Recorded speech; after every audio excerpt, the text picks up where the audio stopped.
sa bahay na may mababangong bulaklak sa hardin. Isang gabi, may narinig siyang ingay sa labas. Sumilip siya sa bintana at nakita niya may pumitas sa kanyang magagandang bulaklak.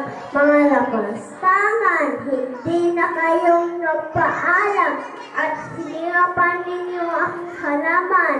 Hindi na kini mga kabataan, pagkos, nagkasawanan nila matanda. Ha ha ha, nagalit ang matanda.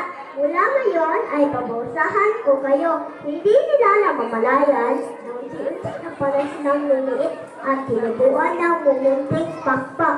Sila ay naging ganap na bubuyog. Naglilipawan sila sa paligid sa mga bulaklak habang nabubulungan ang kanilang wika.